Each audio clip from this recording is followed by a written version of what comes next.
আসসালামু আলাইকুম এভরিওয়ান, সবাই কেমন আছেন? আশা করি সবাই ভালো আছেন। ট্রাস্ট অটোতে আপনাকে স্বাগতম। আজকে আমরা একটা সিভিটি গিয়ার গাড়ির গিয়ারবক্স রিপেয়ার করব। আমাদের দেশে সাধারণত সিভিটি গিয়ারবক্স নষ্ট হওয়ার প্রধান কারণ হচ্ছে কিলোমিটার মেনটেন না করে গিয়ার অয়েল চেঞ্জ করা।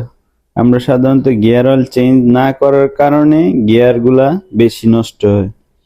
তো বেশিরভাগ নির্মাতা প্রতিষ্ঠান 30,000 থেকে 60,000 মাইল পর্যন্ত সিভিটি ট্রান্সমিশন ফ্লুইড পরিবর্তন করার পরামর্শ দেন।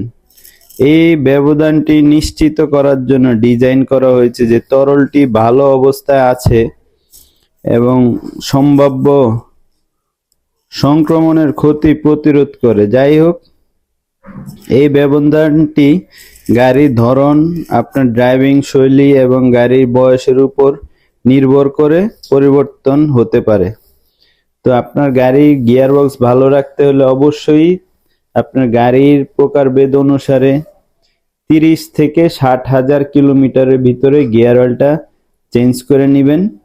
আর গিয়ার অয়েল চেঞ্জ করে অবশ্যই ক্যালিব্রেশন করতে হবে, না হলে আপনার গাড়ির গিয়ারবক্সটি নষ্ট হয়ে যাওয়ার আশঙ্কা থাকে।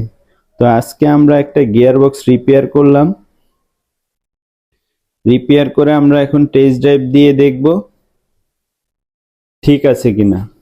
তো আপনারা যারা গিয়ারবক্স রিপেয়ার করতে চান অবশ্যই ট্রাস্ট অটোতে চলে আসবেন, স্ক্রিনে দেওয়া ফোন নম্বরে যোগাযোগ করবেন।